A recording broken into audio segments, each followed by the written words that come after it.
Hello and welcome to this SCX platform update. We will talk about hardware only, ACX7K, that's a Jericho 2 based platform. What we do have today on the portfolio is the following: an ACX7100 32C, another version 48L, that's the 1RU boxes with 4.8 terabit per second of forwarding capability. We do have the ACX7509, 5RU high, control plane and forwarding plane redundancy, and 3 different type of FPCs. And we also have the ACX7024, which is Ultron, the smallest platform today for aggregation from SFP to 100 gig. We're going to introduce the ACX7348, the first one on the 73 series.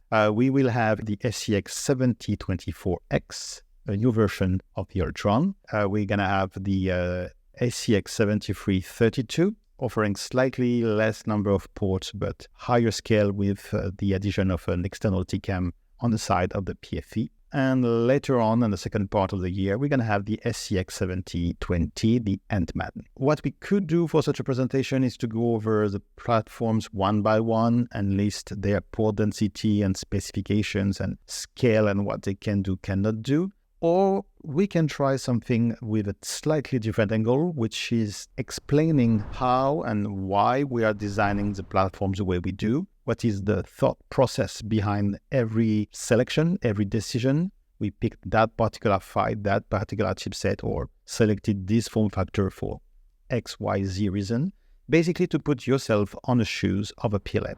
And we'll start with hardware, the form factor. This is the SCX7100 32C. You can see 32C QSFP cages on the bottom, plus 4 ports QSFP-DD, 56 for 400 gig. On the top, we have the fan modules, 6 blocks. On the side, the PSU, 2 power supply with air baffles.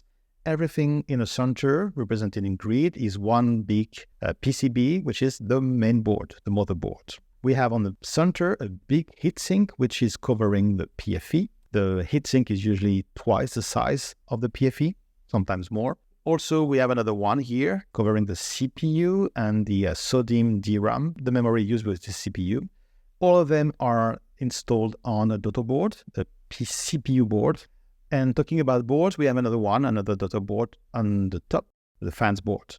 This one is connected to every fan modules and also to the motherboard and decide the speed of each fan. On the bottom, between the PFE and the optical cages, we have a line of heatsinks covering retimers, what we call FI. So we will see why we have them and what type of role they occupy in our design. Sometimes also we will find other parts like the PFPGA that we have on the right of the PFE. And you will need a MUX, a TI MUX, to interconnect it to the PFE or to connect the PFE to the revenue port. So all of this you can see on the right is really occupying a lot of space on the board. We don't have much room.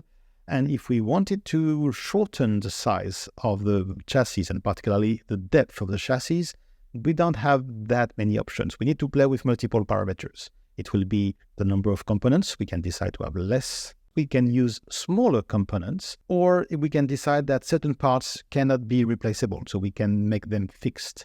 And finally, we can play with the number of front units. That's the case of this new platform, the SCX7300, that we're going to launch in December and January. This page is just showing you in a very synthetic manner the different form factors that we have on our current portfolio. Every router I was listing before are offering fan tray and power supply redundancy. We have also other type of redundancy, which will be on the control plane and the forwarding plane. And the only one offering both will be the SCX7509. The 7300, on the other hand, will offer just control plane redundancy. So the first one, 7509, is a 5RU system, still centralized in the sense that we don't have 6 fabric cards, we just have 2 of them, we call them FIB. Then they are acting in active standby mode, 1+1 mode. We are showing a side view here where we can see the FIB are between the FPCs and the fan trays. We can populate the system with 8 different FPCs and they will be interconnected to a mid-plane through connectors.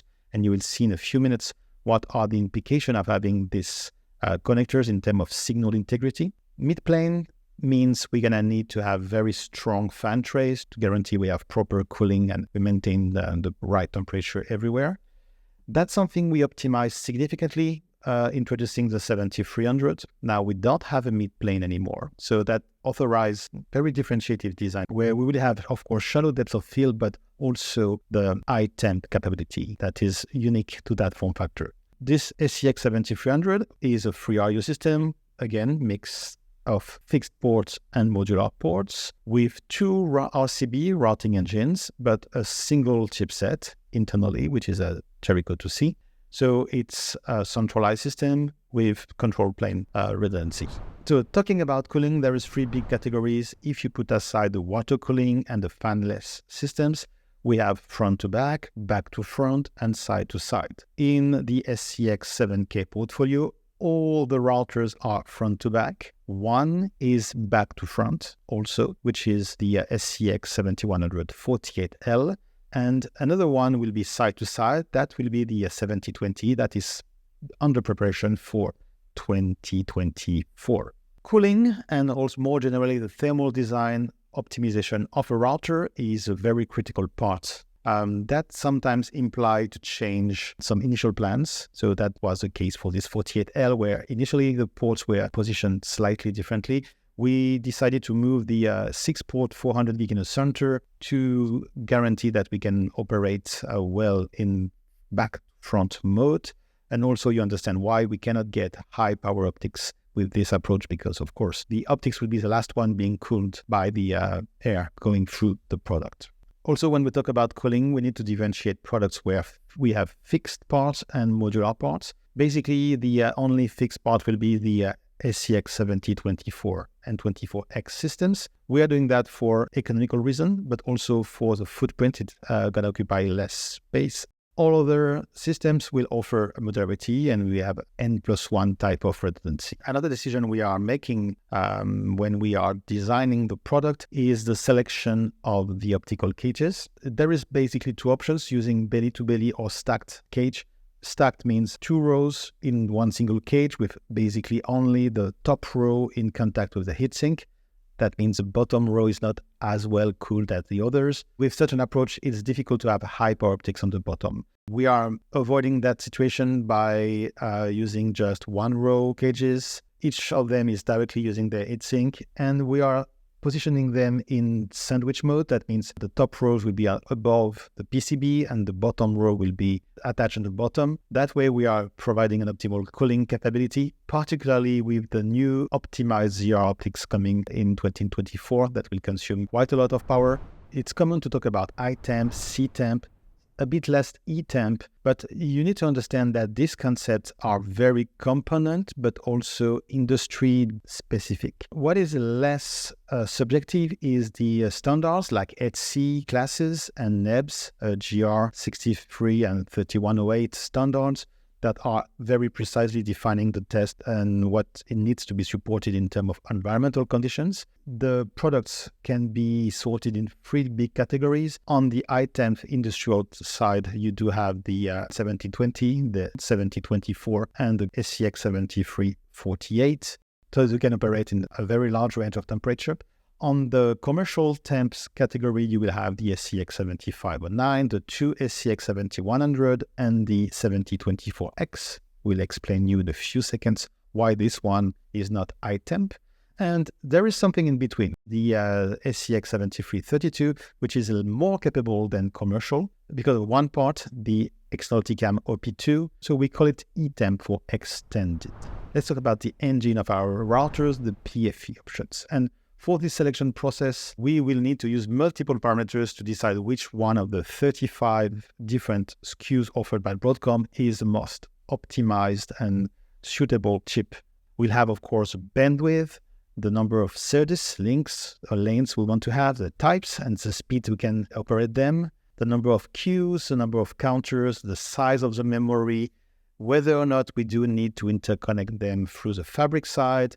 Will they need to be industrial temp or just commercial temp? The size of this chipset and how big should be the heatsink to cool it down, the power usage, and finally the cost. Let's go over all these aspects one by one. Basically, in our current SCX7K portfolio, we are using 4 different types of chipset. The Jericho 2, the Jericho 2C or Qumran 2C, the QUMRAM to U and the QUMRAM to N. When I talk about Jericho and QUMRAM, in principle, with Jericho, you can interconnect to a fabric card or directly in back-to-back mode to another PFE. On the QUMRAM 2, you are not using any kind of fabric SerDes, and basically it's a system on a chip where all the one SerDes are connected. So that's the high-level definition, which is good for what we need to do.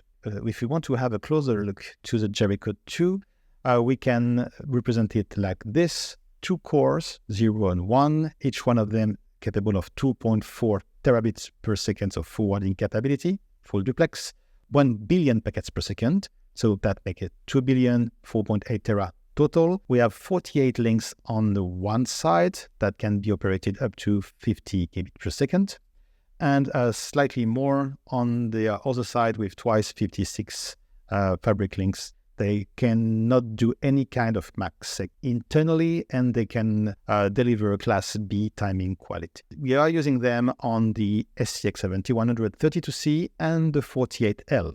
Now, the second chipset I'm showing here is a QUMRAM 2C or Jericho 2C. At high level, I will say it is half of a Jericho 2 with a single core, 2.4 tera of forwarding. What is different is the number of SerDes and their category. I will come back on that in a second. We're going to have half of the memory, external memory. And for the rest, it's very similar, Class B timing, no MACsec. We're going to use it in the two ACX7300, 32 and 48, and on the FIBs inside the SCX7509. The QUMRAM to U, we're going to have something significantly smaller.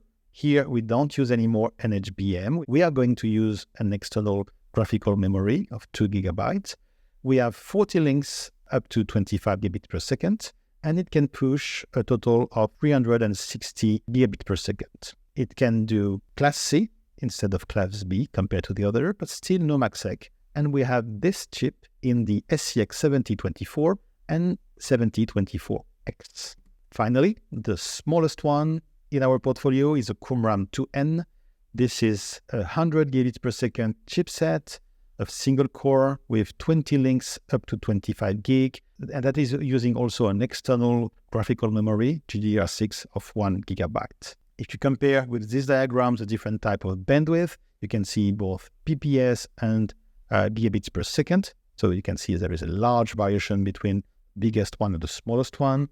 Also very interesting to note that the Jericho 2 that we have on the right is not oversubscribed. That means we can push 4.8 tera. Things that is slightly different on the other category, starting from the Jericho 2C, that is capable of 2.4 tera, but you can connect up to 4 tera of bandwidth of links to it. So it's by design oversubscribed. So QUMRAM 2U also can have 360 gigabits of forwarding, while you can interconnect 1 tera of interfaces. Likewise, on the QUMRAM 2N, you have 100 gig of forwarding, or while you can connect 500 gigabits of interfaces. These products are purposefully oversubscribed. They offer more interfaces, more links than they can actually forward. And when we talk about links, we talk about SerDes. This is a key concept to understand what type of interface we can provide. First of all, the SerDes is a component. It's required to interconnect to the rest of the chassis or the router, and this element is actually something we buy from third-party vendors. Broadcom is offering their own SerDes, and depending on the maximum speed or the speed you run these links, you will be capable to provide different type of interface. For example, if you consider 100 gigabit Ethernet, SR4 or LR4, ER4, so what you have is 4 links of 26.56 gigabits per second, where the information is encoded in non-return to 0. I will simplify by saying 25 gig, 50 gig, 100 gig, but in reality, you can see those numbers are in reality 26, 53, 106. If I want to create, let's say, 400 gigabit Ethernet, I will need 8 links at 53. That's my 400 GAUI 8. If I want to offer 800 gigabit Ethernet, that means I will need to have 8 SerDes at 106 gigabit per second. The one SerDes offered by Broadcom are called PM25, port macro 25, and PM50. The PM25 can give you 4 SerDes that you can operate from 1 to 25 gigabit per second. So you can use it for 1, 10, 25 gigabit Ethernet with 1 SerDes, up to 100 gigabit Ethernet with 4 SerDes at 25 gig.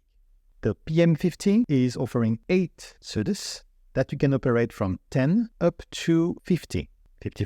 That means you can use it for 1 time 10 gigi up to 400 gigi, 8 times 50. So you understand something directly with this chart. On the systems based on Qumran to N, the 7020, or the system based on Qumran to U, the 7024 and 24X, you will not get 400 gig because you need 50 gigabits per second SerDes. That is not an option on these systems. Likewise, on Jericho 2, you will not get natively 1 gigabit Ethernet. There is still ways to do that through an intermediate device, but natively, you cannot operate this SerDes at 1 gigabit per second for 1 gig port. So you can see that Jericho 2C and Qumran 2C we use on the 7509 and 7300 is offering a mix of PM25 and PM50. That means we have the capability of having a larger span of interfaces with this, but with some constraints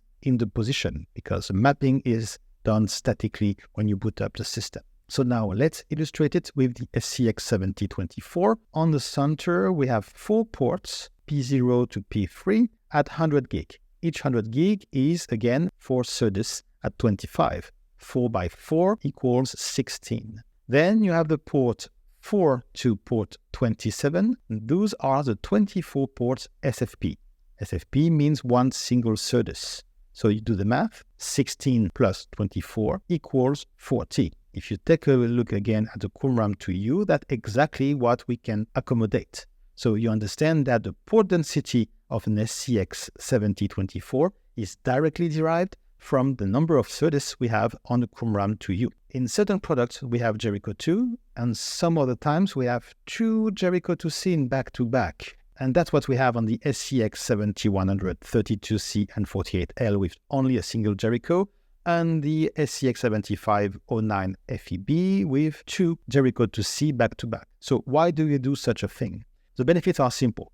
Number 1, with Jericho 2C in back-to-back, we have a mix of PM25 and PM50, offering natively a larger span of interface options, from 1 gigabit Ethernet to 400 gigabit Ethernet.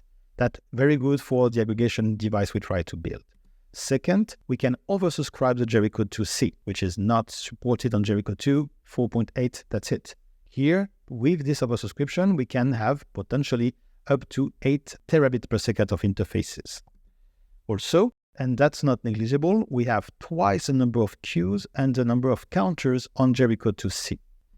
But when we do that, we have to accept a larger footprint on the boards, and also we're going to have to interconnect those 2 PFEs with fabric SerDes, and we're going to consume more power in the process. So that's a drawback that we accept to get more flexibility or interfaces, and that's something we don't do on the SCX7100. Now let's talk about another very important component in our routers, the PHY. PHY, gearbox, river gearbox, retimers. Let's explain what it is. In this example, I'm representing a PFE connected to the same PHY, but programmed in 3 different modes. On the top right, I do have the forward gearbox. What it does is on the host side, it is connected to, let's say, PM25 with 25 gigabits per second SerDes, 16 of them. And on the line side, it will convert that to 8 SerDes at 53 gigabits per second. On the left, it will encode it in NRZ. On the right, in PAM4.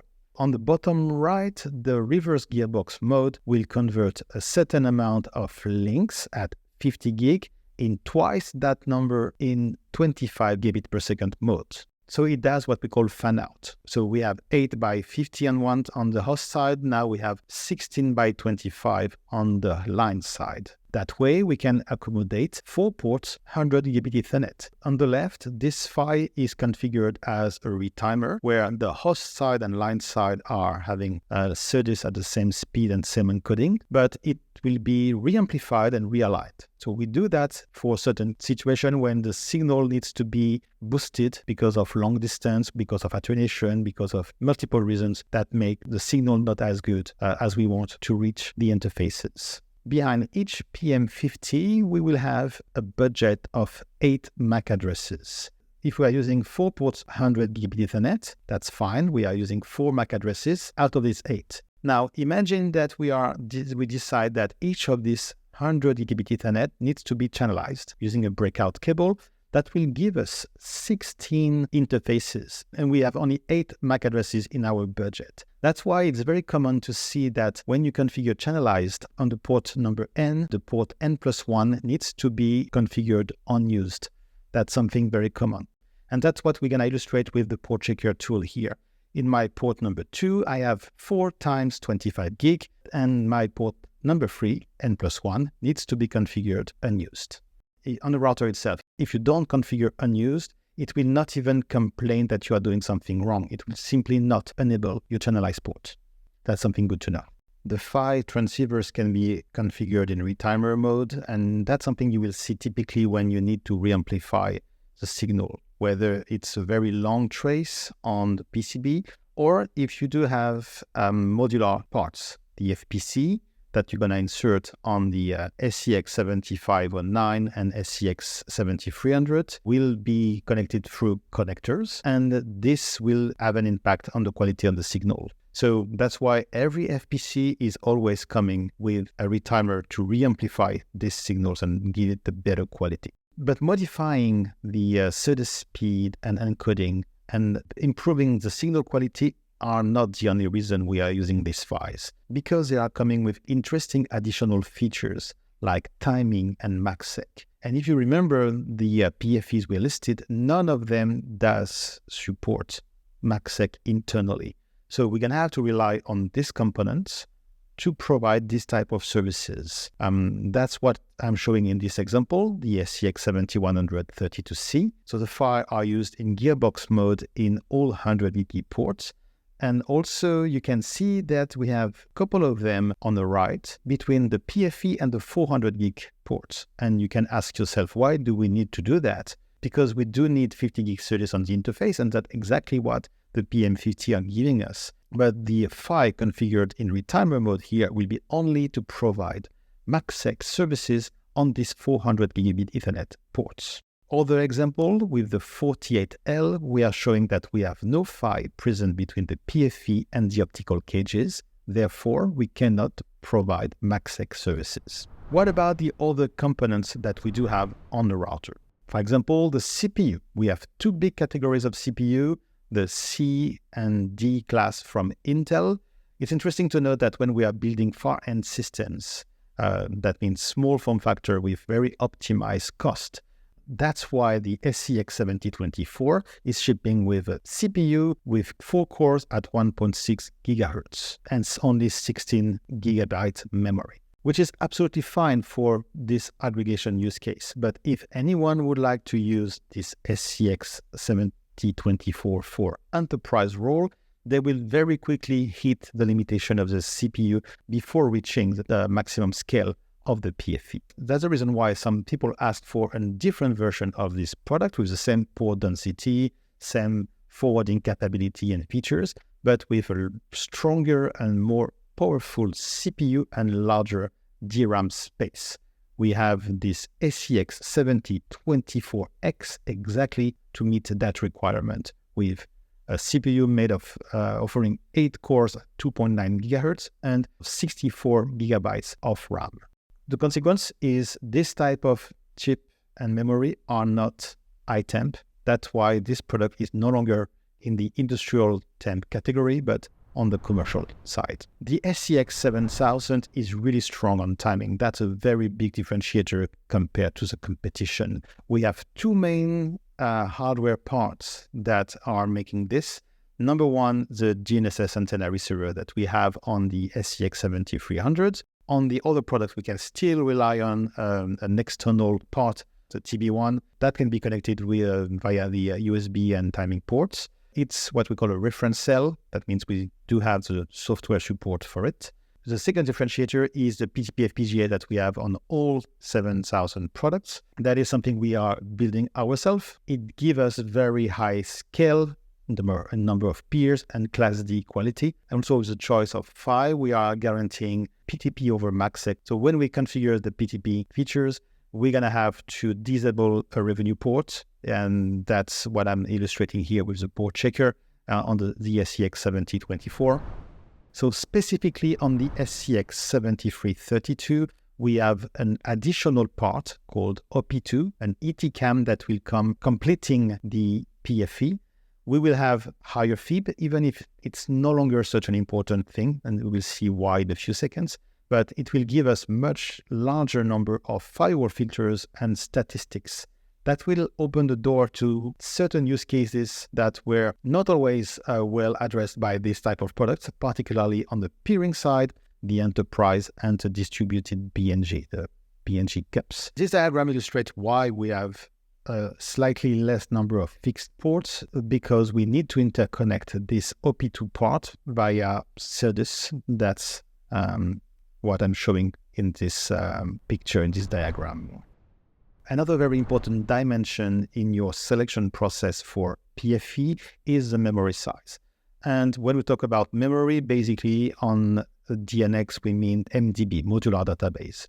This MDB is carved as a boot up into multiple memory blocks that will be used for everything that you need to store, from interface, routing, next stop on caps, translation, tunnel termination, VLAN manipulation. Everything that you need to do is spread among these different memories. That includes your route v4, v6, and PLS MAC addresses. So these routes, we are going to change the way we are sorting them, and that's done in 23.2. Before that version, we used to have MAC addresses, MPLS label, and host routes, v4 and v6, positioned into LEM, large exact match. And the rest of the routes were pushed into LPM, longest prefix match memory. Starting from 23.2, we are simplifying the things with all the routes, host or non-host, v4 and v6 going to LPM, and only MPLS labels and MAC addresses are stored in LEM. Just for information, we consider that an IPv6, in average, an IPv6 route is twice the size of an IPv4 entry. That is something that you can verify on internet. The MDB comes in two sizes, and depending on the chipset, you will have on the Q2U and Q2N an MDB of 1.5 million entries, and on the other chipsets, the J2 and Q2C that we are using, it will be a 3 million entry large MDB. And what I'm showing here is the different distribution, and we call them profiles. And it's a very good way to specialize the routers in a given role. When you want to be more L2 specialized or more L3 specialized, you can decide to allocate different sizes for LEM, LPM, etc. We are also going to change the way it is working significantly starting from 23.3. Remember, shipping in 23.4. These profiles existed from previous version. We used to call them L3XL, balanced L2XL, and balanced eTCAM. We are renaming them to now the role we want to occupy. So Lineage, Cloud Metro, Carrier Ethernet, and BNG. And we are modifying the default mode. So it used to be balanced. Now by default, it will boot in Lineage if you don't configure anything. Simply because the majority of our customers are using the product as L3 routers. Also very important to note that with the numbers we are showing here are not representing supported scale, just the memory. We could have other bottlenecks that will not let you push the envelope as far as those numbers. But it's a very good way of understanding what does what and see the different proportion that we have. Another important differentiation is the merging of private and public domains. So that's something you may have seen in previous version. You needed to define from the get-go how many routes you expected to come from the global routing table or the VPN tables. private for VPN, global routing table for public. And this carving needed to be done when you started the system. We didn't have to do it with balanced, but all other profiles like L3XL and L2XL were based on that logic. It could lead you to a situation where you had eventually less number of routes in your L3XL if you want them in the global routing table compared to your balance mode, which was a bit absurd. So all this complexity has been eliminated. You don't have to care where the routes will go. We have merged private and public. So this is now done, and all this, it will completely disappear from the CLI. You don't have to worry about that anymore. And talking about routes, it's important to mention that we are introducing some very cool feature inherited from the PTX Express 4 platforms. It's coming in 23.2 R1, and that's the FIB compression. It will be enabled by default on all products, with the exception of the ACX7024. So if you are interested in more details, you can go to that blog and watch the video. We are explaining the way it is working on PTX. Just to explain the way it works. Number one, if you have a covering prefix pointing to the same next hop than a more specific prefix, that's the example I'm showing here with 2.2.4/30 and pointing to NH1, and we have 2.6/31 pointing also to NH1. This one does not bring any additional information. We can live without it, therefore we will not program it in FIB. That's the number one rule. The second is simply a summarization. If you do have subsequent prefixes like these 4 host routes from .12 to .15, we will only program the summarized version of that, which is an aggregate, and that can be cascaded up to the highest possible place where we're going to have all these routes covered. And that will be, in our example, the .12/30 pointing to NH1. Again, very important that everyone is pointing to the same next hop. And next hop here is only from the perspective of the FIB. We don't care about the protocol who did advertise it. It could be BGP, ISIS, OSPF, static, or directly connected. It's really from the FIB perspective. So another rule to understand is we can aggregate routes at different level of the tree. And in this example, I'm showing 4 subsequent routes /31 pointing to the same NH1 and a more specific /32 routes pointing to NH2. That means I will have 2 routes programmed in my FIB by /29, that is the aggregate of this guy pointing to NH1, and this one, .5, pointing to NH2.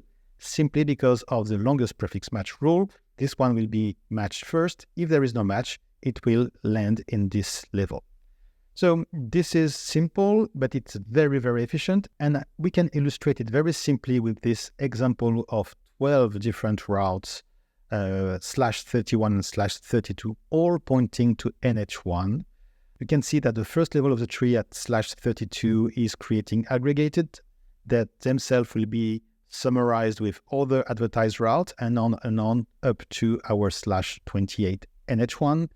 If there is multiple next hop, of course, we'll go as far as the summarization allows. That means this couple of routes here, just 3 entries, 2 pointing to NH1, another one pointing to NH2. So you understand that the only important parameter is the distribution of your next hop. In this last example, if I do have my summarized route /28 pointing to NH1, and it happened that one of the contributing route disappears, it will break the tree into multiple branches. And likewise, if I receive a new route with a different next hop, we're going to have this structure programmed in the FIB. From an implementation perspective, everything is happening at the very last moment. Inside the Evo PFE MND process, we have this block called Broadcom Async, and this is where we're going to apply all the logic of the compression. So that means it will have no impact on your RPD, FIBD, and however we're going to distribute the routes between processes. It will not impact your redistribution, the route leaking, or anything. It will be fully transparent from a control plane perspective. It is only a local decision happening at the very last moment when we program the route inside the hardware.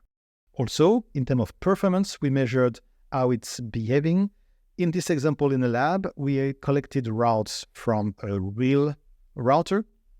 but with only a single next stop V4 and a single next stop V6, that is basically the best possible case, because if you have just one next stop, we can see how far we can compress the internet. And what we have seen is a 82% compression for V4 and 72% for V6, which is quite impressive, at least on the V6 side. I was expecting routes to be more scattered, considering the very large addressable space. But that gives you the best case of how far you can go compressing the real internet table. A very common question is the impact on convergence and programming speed, and we did the measurement with or without the function because we have this hidden command to disable it, and we are seeing no difference in terms of programming speed. That means 22,000 prefixes per second. Again, we don't do that on the ACX7024, so that's the only place where it will not be activated by default. I will invite you to check all the blogs that we are posting on TechPost. You go to juniper.net/techpost for your weekly dose of technical content on our products. I strongly invite you to take a look at that. There is a lot of good content with a lot of talented writers. And in case of doubt, don't hesitate to check the Pathfinder tools like the HCT, the hardware compatibility tool, the port checker, or the power calculator. They are valuable resources. Okay, that's all for me. Thanks for your time, and see you in the next one.